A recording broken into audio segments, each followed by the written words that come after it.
the water's fine, homie, jump into the deep end. Sow it, you will reap it. We talking how to start it, how to grow it, how to keep it. Take a deep breath. You are now rocking with Founder Secrets. Rich Shinnick, founder of Touchstone Security. Welcome to Founder Secrets. Thank you. Great to be here. Yeah. So Rich and I have known each other a long time. What I'm most impressed with Rich is that he's an amazing businessman, which we're going to talk a lot about today, but also this very devoted father and very giving to the community, which we'll talk about towards the end as well. So let's kind of start with where we're going to start with the icebreaker, and then we're going to go into your background. So the icebreaker is, what was your first job? I'll go first, and then Rich, you go. What was my first job? So my first job, I was 15. I learned to be a coder. I learned HTML and Visual Basic and some things when I was 13.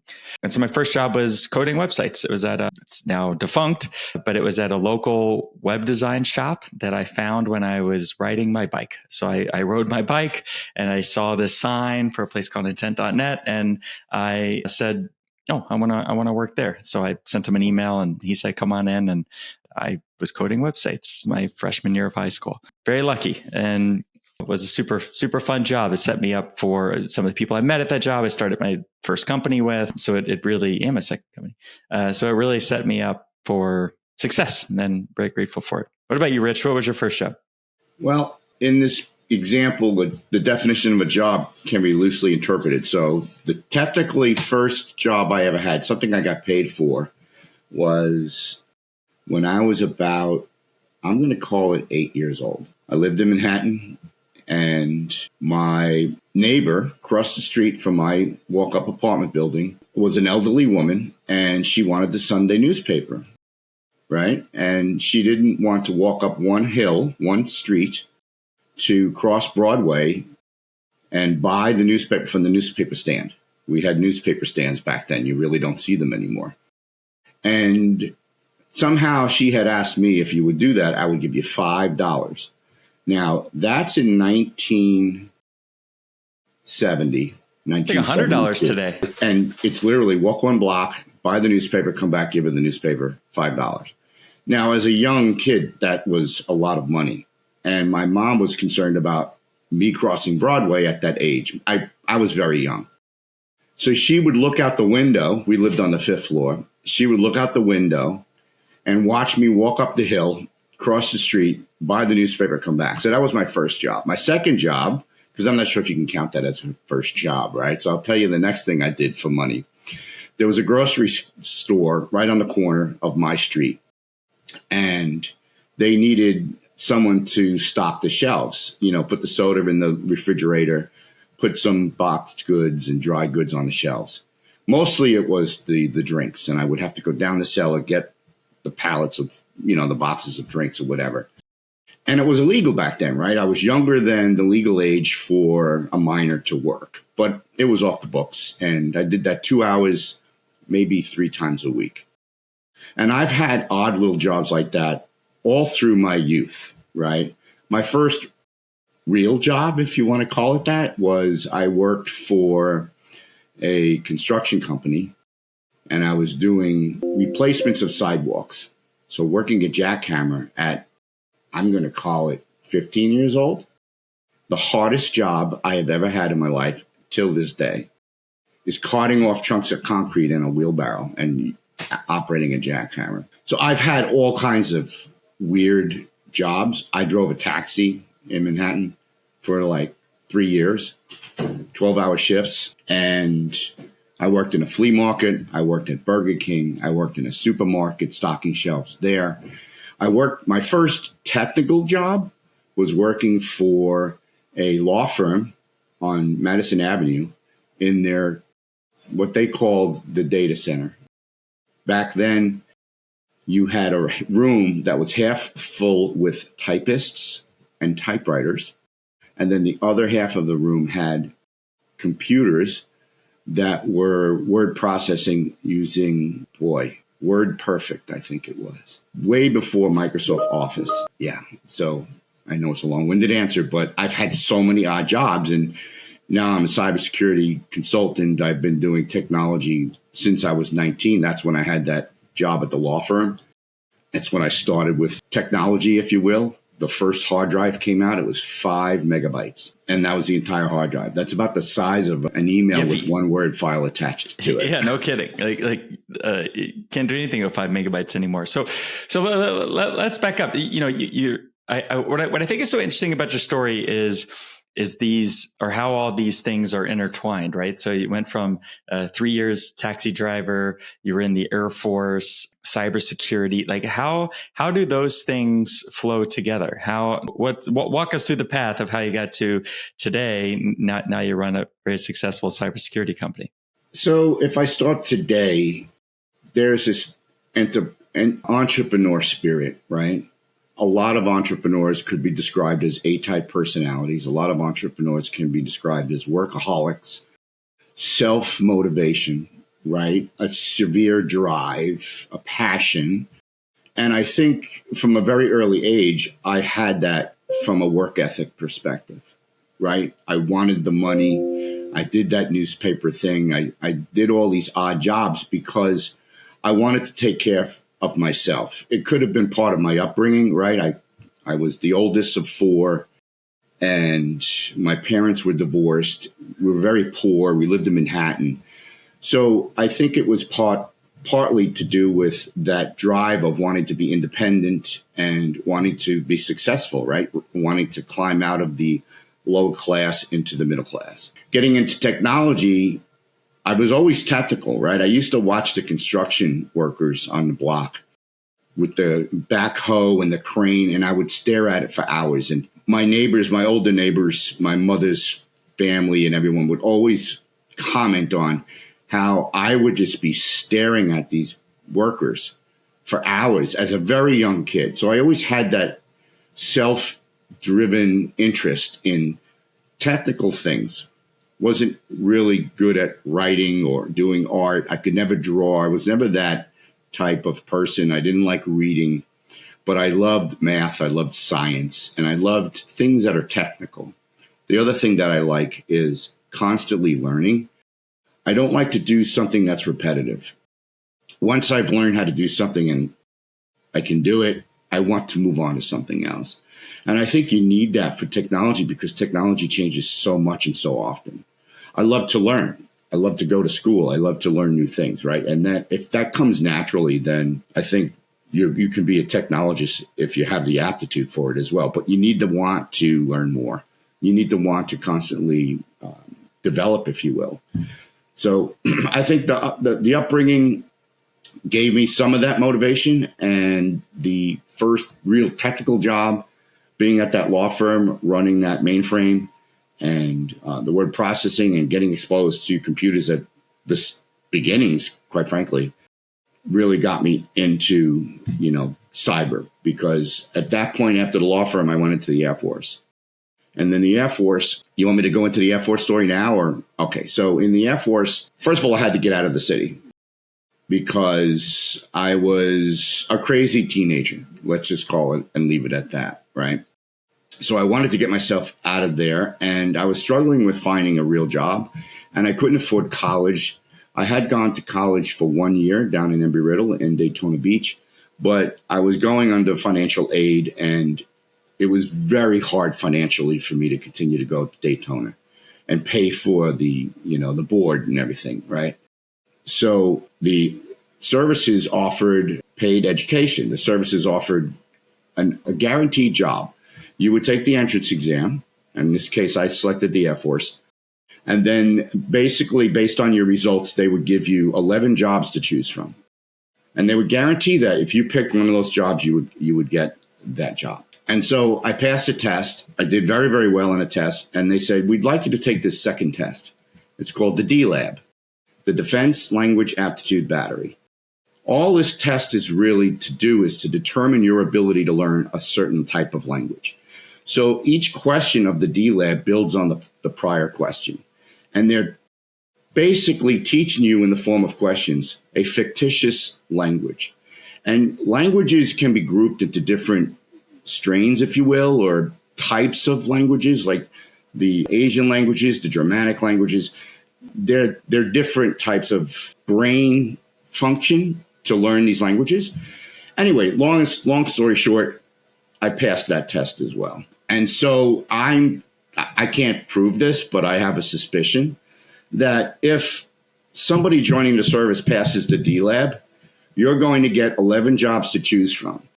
You're going to have truck driver, cook, dishwasher, fuel specialist, all these very low-end jobs, and then linguist. So that's what happened to me. I didn't get any of the jobs that I was hoping to get, like avionics, repair technician, or any of these sorts of jobs. None of these technical jobs were on that list. But the D-Lab passing allowed me to become a linguist. And I spoke to my father. He worked for the State Department. He said, that's a great job. And they made me sign up for an extra year. So I went in as an enlisted non-commissioned officer. So that means that I had to sign up for 4 years. And to take this job, they made me sign up for an extra year. So I signed up for 5 years. The first year, I basically went to school 9 to 5, Monday through Friday, to learn the language that they gave me, which was German. Now, I'm Irish American, barely knew a word of German, but I spent a year in Monterey, California, learning the language. And the Presidio of Monterey, where I went to school, has all 4 services and then a lot of 3-letter governments that send their employees to learn whatever language. And they had, I don't know, over 100 different languages there probably. So I spent a year there. Then I spent another year in San Angelo, Texas. And there I learned about how the Air Force uses the language, right? Basically, what the Air Force does is we fly planes and we have ground stations that listen in on electronics and communications, right? And they do it in a legal way, right? We're in international waters when we're in the plane, and we're in a building that's legal in wherever it is. But some people will call it spying. Now, every country does this, and you're basically eavesdropping on the country's radio waves. And the reason for this is to understand their order of battle and their readiness. So that's what I did. I flew in a plane. We flew in the Baltic Sea, and we flew up into the Barents.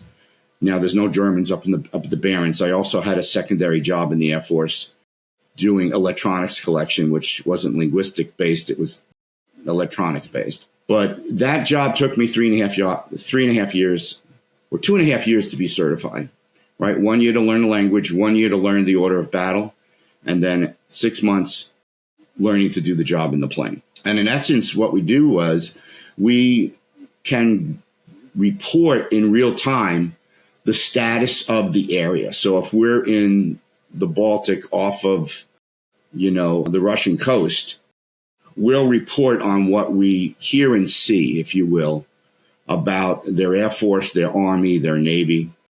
And the battle commanders at the United States will use that information to make decisions in peacetime and in wartime. That's really the mission. And so I did that.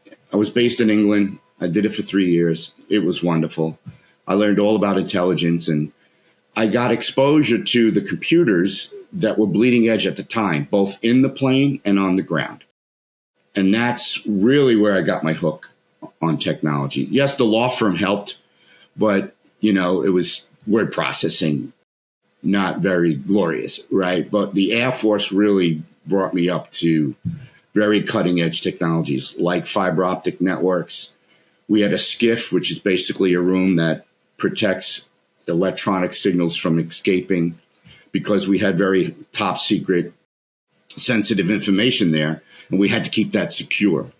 And the computers we use had to be secure. So this is way before cybersecurity was even a term. And coming out of the Air Force, I worked for a point of sales company called Micros, which is computer-based registers, as well as back office for hotels, big hotels like Marriott and Hilton and the Waldorf. I think they're still around. They are. And so I learned about SCO Unix. SCO is Santa Clara operating system. It's one of the first POSIX-based operating systems. And, Linux and Windows tend to compete, and most computers are Windows, something above 80 or 90%. But Linux and Unix systems are still out there. They're very prevalent in certain industries.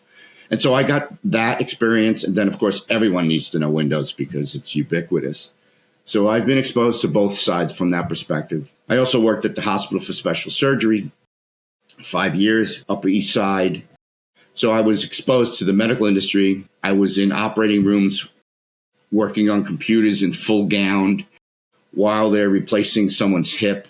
So I've had these really interesting exposures to industries that you would not think of in technology, being in an operating room while they're replacing someone's hip as an example. And then from there, I went to work for a systems integrator on Wall Street. And that was during the dot-com time.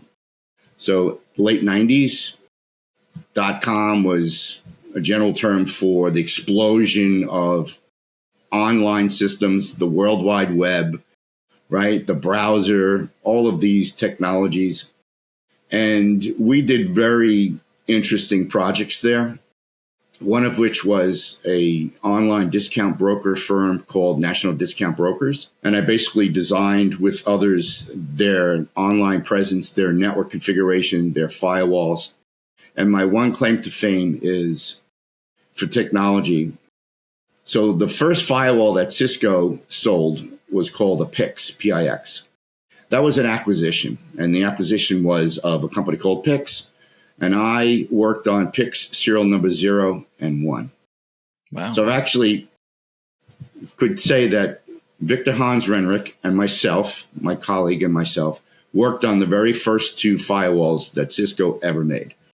Wow, that's pretty cool. Yeah, so You should put that on your LinkedIn. It sounds amazing, right? But so we did a lot of bleeding edge technology back there on Wall Street during the dot-com bubble.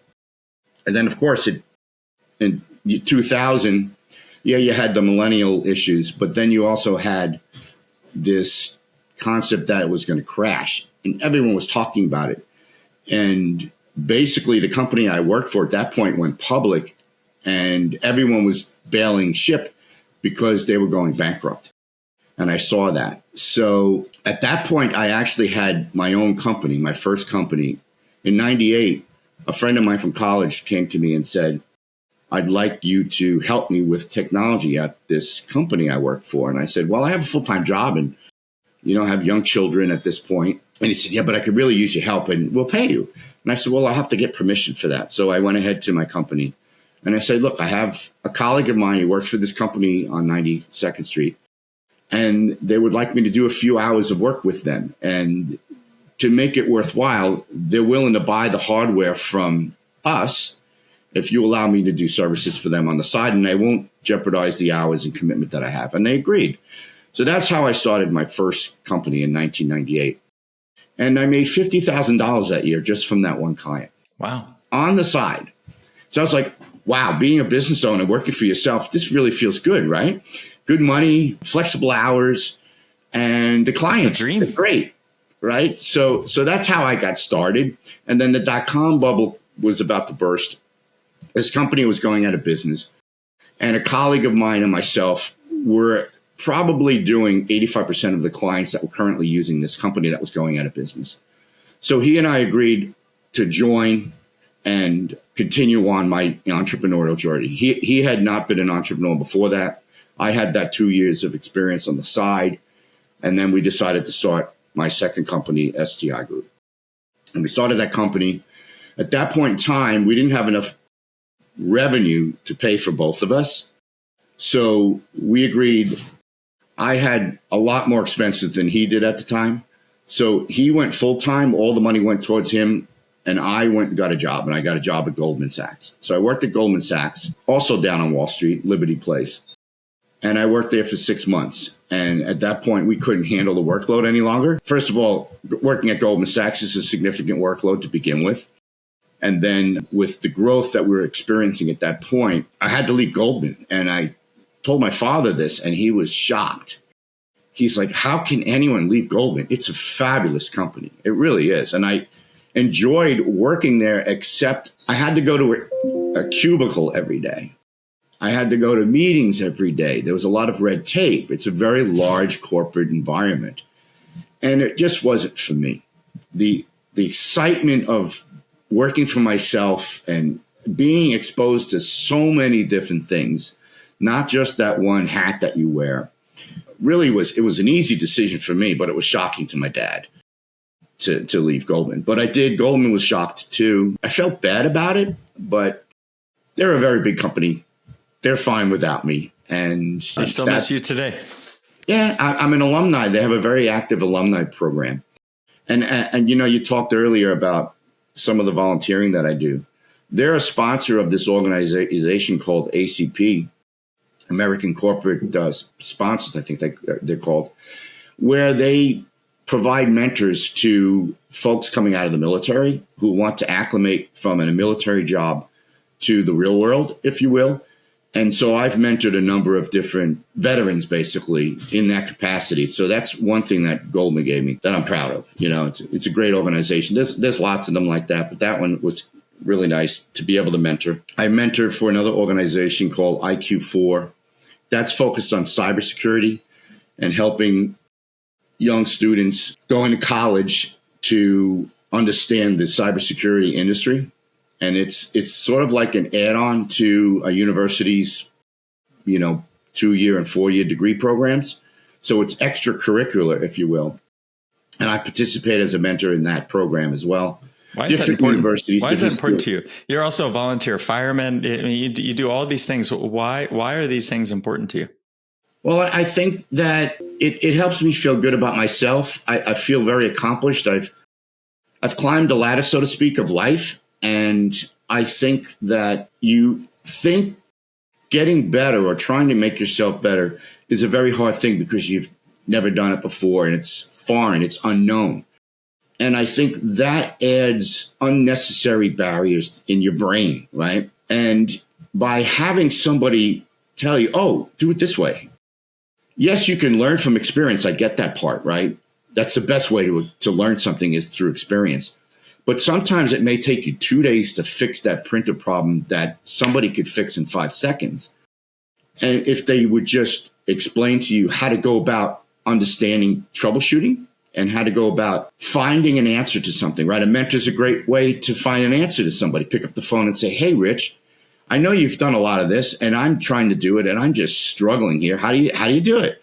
Just give me the damn answer, right? So I think part of that is why I like to give back. I like to give the answers that I know of from my experience. But also the other part is I think it comes back to that veteran status, right? That wanting to give back to a great country, great people. It just feels good when you're giving of yourself to someone else, especially when you can. And that's the choices you make in life, right? And that's a deeper topic we could probably talk about, right?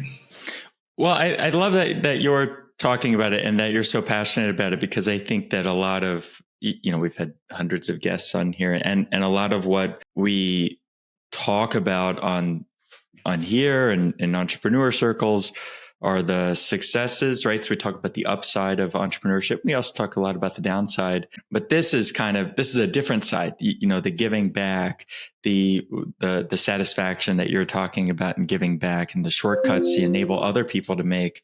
And it sounds like that the Air Force and maybe some early mentors were hugely instrumental to you. It really changed the path of your life and in a very positive way. Maybe that's, you feel that, and maybe that's some of the reason you give back too. Yes, I think so. Absolutely. One of the reasons why I went into the Air Force is so that they could pay for my education and to help my newlywed wife and I, and eventually a child that we had, and then a second child and that we had in England. And not having a real stable job and being in a challenging environment in Manhattan in the 70s was very tempting to me. And so joining the Air Force kind of like pulled me out of that environment and forced me to be an adult, quite frankly, right? And the military does do a lot of that character building, if you will, in the basic training and in the way that you have to be very regimental about your day and your life in the military. No pun intended on regimental. But I think that structure makes life easier. And nobody likes structure, I don't think, generally speaking, right? They want to be able to do whatever they want. And structure says, no, we're rigid. You have to do it this way. And there's a place for that in someone's life. It helps. I think it helps me not feel like this is such a burden to do something. Get up in the morning and jog at 5 a.m. or, put the dishes in the dishwasher, which I still don't do, by the way. I put them in the sink. But these little things that they feel like they're such a burden, but when you're in a regiment, they become habitual. And then when they're a habit, they're not as difficult as they used to be. Right. And then they just don't even seem to be difficult at all. It changed your mindset, at least from my experience. And so I think the Air Force gave me a lot of that. It gave me that motivation that I didn't have. And then it just became a natural motivation to, be diligent about your finances. Right. I don't think schools teach children sufficient enough about responsibility in finance. When you join the service, the military, you must clean up your credit. I never knew that until I joined, and I had student loans at that point, and I was struggling to pay them. And they said, that was a huge deal in the military. You need to clean this up. And so the responsibility that it taught me was a big part of it, right? And also my family. My uncle was a full bird colonel in the Marines. My father was in the Army. My grandfather, all kinds of people in my past, in my family, were in the military. My grandfather was a New York police officer. So there was this family-oriented, social kind of thing, right? Where you participated in your community. You participated and paid attention to the government, right? The government has a place. America's a great place. Yeah, today's hot. There's all kinds of political challenges today, and it's just crazy, quite frankly. But there is this, duty as an American. There's this feeling of freedom. There's this feeling of privilege, I think is a great word to use. Yeah. So I want to go back to something you said. So the military structure makes life easier. One of my coach that I had in my last company, I had him for 5 or 6 years, Joseph. He did a big part of his coaching was personality tests. And he talked about the Enneagram, and he talked about how and maybe you also, Rich, I don't know, but I have this very specific type of Enneagram that is great for entrepreneurship, but he talked about the downsides, and he said, what the challenge that you may learn one day is that your personality type, he's talking about me, not you, right? But he says your personality type thinks as a young man or woman that what you want is no rules, and what you want is freedom. And that's what you will chase. You will chase your whole life.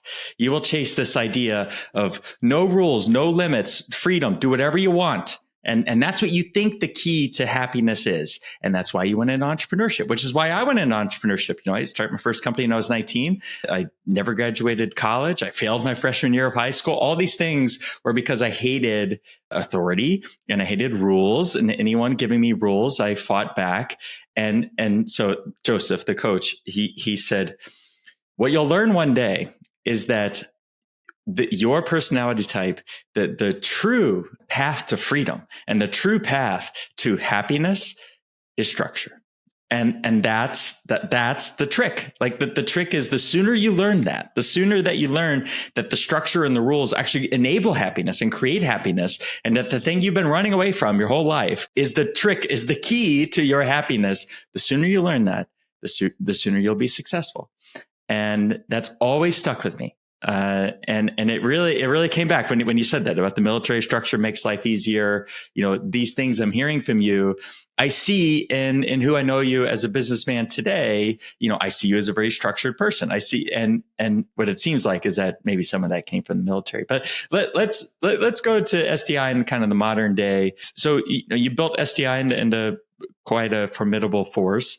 You ended up selling that business. What lessons did you learn from kind of building that and the growth and exit of that business? Sure. So in the beginning, very, very difficult. 2 employees, 3 employees, 4 employees. You're wearing all the hats. The hours are long, and keeping a consistent revenue stream is the biggest challenge, especially if it's project oriented. We were a services organization. Although we do sell hardware and software, or did sell hardware and software, SGI still does. You don't know if you're going to have $50,000 in a month or $10,000 in a month, right? It ebbs and flows. And the steadiness with which this money comes in is the biggest challenge, right? I think one of the number one things that an entrepreneur needs to have full grasp on is finances. If you don't have full grasp on finances, it's going to be probably the biggest challenge to keep the company viable. And I was the finance side of the partnership with my partner back then. And so I always kept that in mind. And the biggest challenge of that in the very beginning is that flow, right? Because it ebbs and flows so much. It's great. You'll have a great month. You'll get this project. Everyone's billable 40 hours a week for like 3 weeks straight or whatever it might be. Now you have extra cash. You bank it for the slower times. And so you get used to that.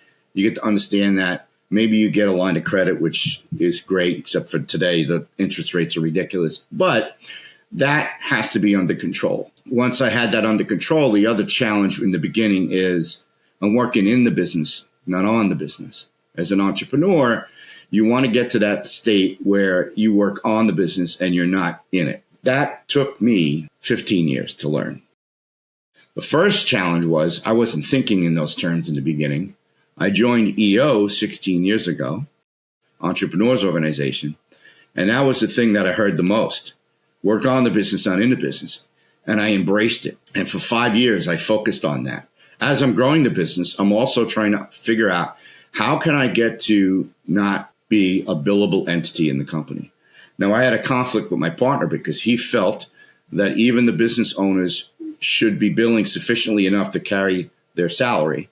I disagreed with that. And it was one of the contentious points that we've had. There were many.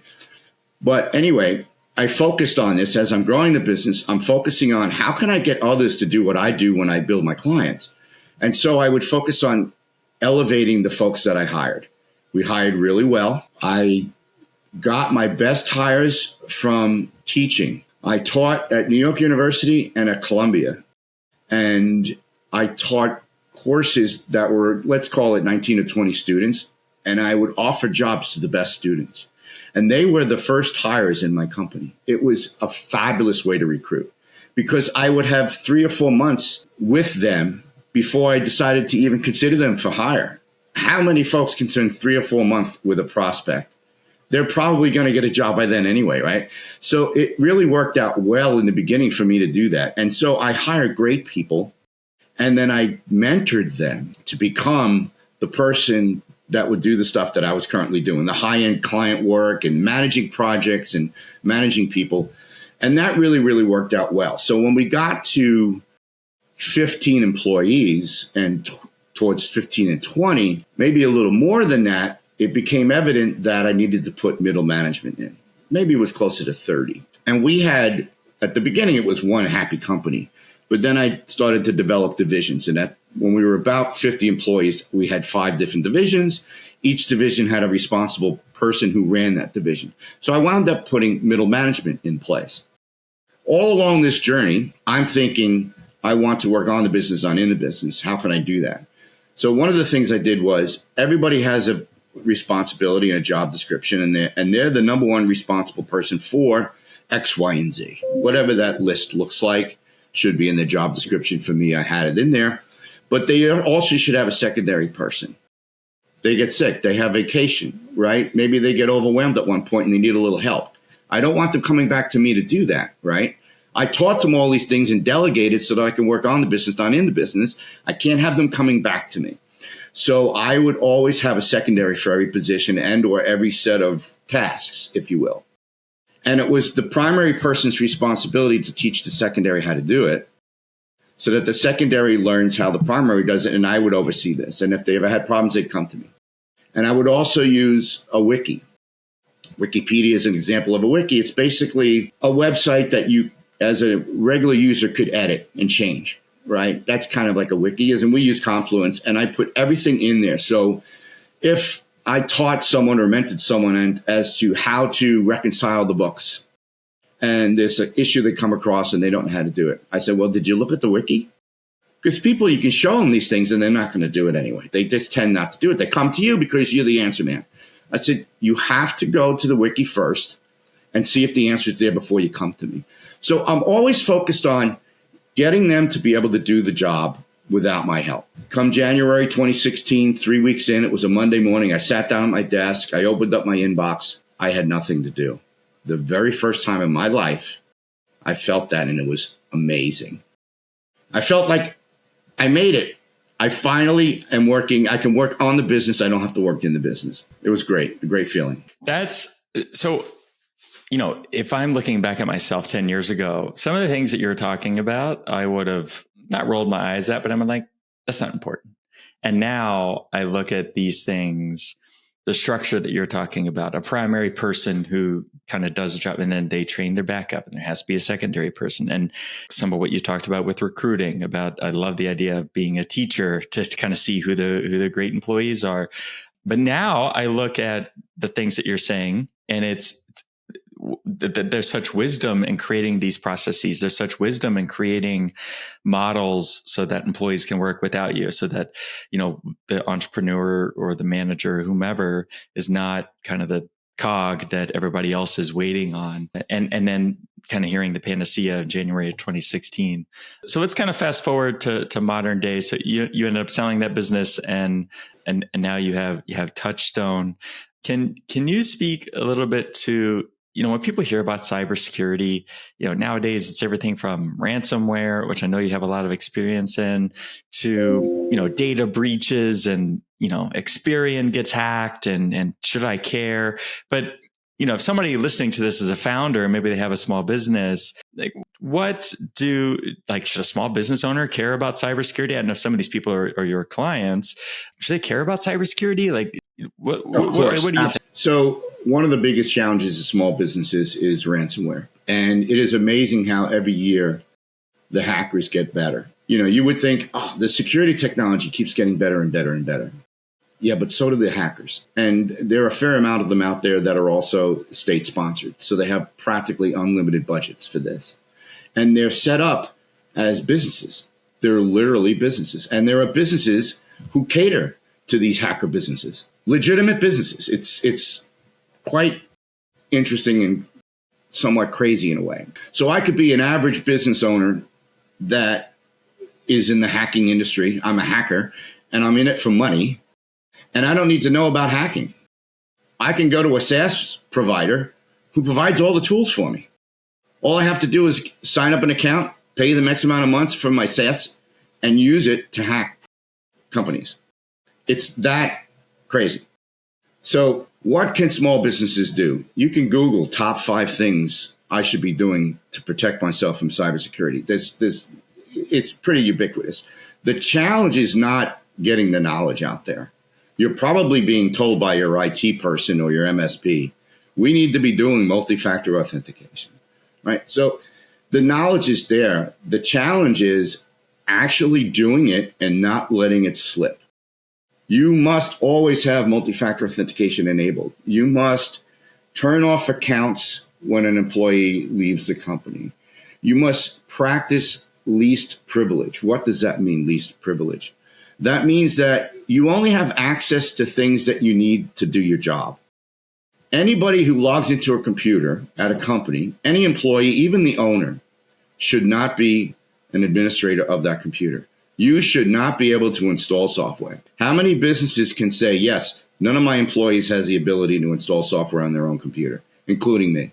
If you can't say yes to that question, you're not practicing good cyber hygiene. And it's like, well, I need the flexibility. I need to be able to install, Spotify when I want. It pops me for an update and it won't let me do it because I'm not an administrator. Yeah, that's right. Because if you can do it, so can the hacker, right? Because if you're logged into your computer and you hit a link to a hacked website because you fat-fingered the word or the letter, or you didn't understand the email, you were phished, so to speak, then the hacker has the same rights that you have. That's why you have to do this. And so the challenge is oh, the IT guy or the cyber guy is telling me I have to do this. It's such a pain in the butt to do. I don't want to do it, so I don't do it. Shame on you. You need to do these things. Now, if it really interferes with the job, that's one thing. There are ways you can leverage cybersecurity control software so that it doesn't interfere as much. For instance, you have the pop-up on your phone. You have to type in the number. When you log in, you have this 2-factor, and it puts this really long 6 or 7 number, and you go in there and you have to type that number. Well, there are other ways to tweak that software so that you don't have to type that number, right? Passwords. I argue you shouldn't have any passwords. Shouldn't use any passwords, right? People might say, how can you log in without a password? Well, multi-factor is one of 3 things. Something you are, like your face or your finger. Something you know, a password that you shouldn't be using, or something you have, like that cell phone, right? So if you have your face and your cell phone, that's 2 out of the 3 multi-factors, you don't need the password, right? So there are ways to leverage technology that doesn't make you feel like this is too much of a nuisance, I'm not going to do it. And I think that's the number one advice I would say is do these top 5 things that you Google that you should be doing that you may not be doing. And least privilege being a very important one. And I want to speak to, as we kind of round up here, because you're right. A lot of people hear these things and they read these Inc. articles about the 5 things they should be doing, and they're like, I'm not going to do that. But the risks are, and I want to be specific about some of the things you said. Why make sure that I delete a former employee's account? Because maybe that account is used as a login and I don't even know because John hasn't been here in 6 months. And then what? They get the admin privileges that you're talking about, Rich. And then what? And then they get access to some records that maybe they shouldn't have access to. Like, can you tell maybe a story about? Yes, definitely. I'll give you hopefully 2 quick stories. Maybe I can only get one out in time. I'm not sure. So I have a client, and this client, a very large client, and they work in the cell phone industry. And they have a software platform that their customers purchase. And their customers use these platforms to sell, these cell phone programs, like you sign up for Verizon or AT&T or whatever, right? They're sort of like that, but they're overseas. And so their customers get billed for the use of their phone, and they have a SIM chip in that phone. And this software allows the client to allocate SIM chips to customers. So a disgruntled employee went into that system, got 650,000 customers' SIM chips, access to that, and were able to redirect those SIM chips to other phones. Just imagine the power of that. We all rely on our cell phones today, right? We use our cell phones to log into the bank. You get a text message to log into your bank. Imagine if now I'm getting your text messages, right? And I got your username and password on the dark web. So all I need is your phone, and now I have your phone too. So much for multi-factor, right? So that's one story. Another story, there's a lot of small businesses that get ransomed where all their computers and all their data is encrypted. And the ransom threat actor says, I want $50,000. I want $100,000, or else you won't get the encryption keys. I've seen small businesses go out of business because they can't afford the threat actor. They don't know how to deal with the threat actor. The threat actor decides, for whatever reason, I'm not even going to answer your questions any longer. It's been a week and you're not willing to pay me. So I'm going to move on to the next hack that I have, and I don't care about you anymore. You go out of business because all your data is gone. The cost of rebuilding all your computers and or the blemish that you've had on your reputation with your clients, yada, yada, yada. Just imagine every employee in your company cannot log into their computer or do anything. Well, CrowdStrike is a good example of that, if you experience that. But imagine that happening and you don't have a quick fix that CrowdStrike provided. And you literally can't fix it because all your data is gone. The computer's a brick and you have to format reinstall. So these are real stories. These happen all the time. They happen more than people want to admit and or have knowledge of. And there is no company out there that's free from this. They say it's a matter of when, not if. For the most part, yes, that's pretty true, right? But there's so much you could be doing to minimize that potential. And it's a real threat. Yeah. And you hit on a number of those, which I think is very, very useful and helpful. So we'll wrap with a life hack. So this can be a tool. This could be a cybersecurity tool, maybe that you recommend. It could be a product or a service or a technique, in anything that you'd like. I'll go first and Rich will end with you. So a life hack. This is more technical in nature. So my company, Signal Insights, we just rebranded to a newsletter. And newsletter, not lover. When I say it out loud, it kind of sounds like news lover. When you read it, it clearly it looks like newsletter. But anyway, we rebranded. And one of the things that we were looking at is how, what do we do about the website, right? Because Signal Insights had a website. We used WordPress.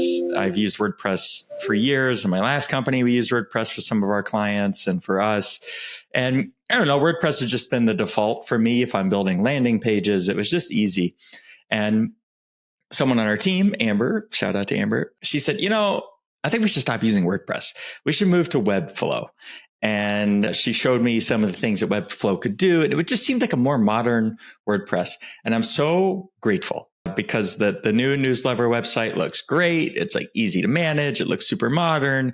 And so my life hack is, if you're in marketing or if you have a website and you're looking for a new way to build a site, and maybe you're using WordPress or Wix or any of the GoDaddy, any of these other platforms, highly recommend Webflow. Been very pleased. I mean, it still requires a lot of work and all those things, but been very, very pleased with their support and I have no connection with them. Maybe they should sponsor the pod, but that I highly recommend Webflow just based on our experience. What about you, Rich? What kind of I'll stick with the theme of technology. I wasn't sure you had prefaced me at the beginning of this interview process here, and I wasn't sure what I was going to say, but then it came to mind. So I live in my inbox practically, right? And I get a lot of emails, and I'm sure a lot of people do, right? It's probably the worst part of their job is to deal with their inbox. And so I'm always trying to figure out how to make that more efficient. And there's two things that I do to help with that. Right now, my inbox doesn't have a scroll bar. So I have less than 25 emails in my inbox right now. That's probably shocking to a lot of people. But the way that I go about doing that is two things. One, and I use Outlook, okay? I think maybe Gmail may have a function like this. It's called Quick Steps. It's just a feature of the product. And the Quick Steps is just, you customize it. And if you click email in your inbox and then you hit one of the quick steps, all you can do is click it with your mouse once. It takes an action. And the action that most of my quick steps does is it moves the email to a different folder and it categorizes it based on which quick step I selected. So for instance, if it's accounting related, I click the accounting button and it goes into the accounting folder and it's out of my inbox, right? Because I need to keep a record of it. But I want my inbox to be clean. I'm a very stickler on that. The other thing that I do is if there's an email in my inbox and I read it in the morning, I wake up, I start to read my emails, right? If I read that email and it requires 5 minutes or less of my time to take action on, I don't move on and read the next email. Because what that does is it makes me have to read that first 5-minute email a second time, maybe a third time. So what I do instead is I spend the 5 minutes doing whatever it is, or I delete it if it's not actionable, or I quick step it and forget about it, right? So the point is, if it's in front of you and you took 30 seconds or 45 seconds to read it, and it takes another 5 minutes or less to take care of it, don't postpone it. Just do it. Now, of course, you have to adjust your schedule a little bit, right? Because you're going to be doing these little things every day, and it's going to take longer to process your inbox. But now you're not processing your inbox or that particular email that only takes 5 minutes, 5 times at 20 seconds each, right? So that's kind of a life hack for me. Excellent. Excellent. I think that email hygiene and the ability to do exactly what you were talking about, get to inbox zero, consistently stay on top of your inbox. I think this is a superpower that not many people do well, but for those who do, because I'm with you, I do these rules as well. I'm very, very strict on inbox zero. I'm very strict around my inbox, and I didn't used to be, and it is tremendously valuable. And I find that it's a hack in business. So that's a great one. As we wrap, how can people find out more about Touchstone? And if they'd like to reach out to you, how can they reach out to you? So I'm relatively active on LinkedIn and responsive. That's first place. My website, touchstonesecurity.com. Or you could just email me, rich@touchstonesecurity.com. Excellent. Rich, I'm very efficient with my inbox, so don't worry about emailing. There we go. You get a response in 5 minutes. Exactly. Rich, thanks so much for coming on Founder Secrets. Taylor, thank you. It was a pleasure. Thank you for rocking with the homies. Taylor, Trusty, and Flavio. Seize the day, own it. Until next time, hold it down, hold it down. Hey.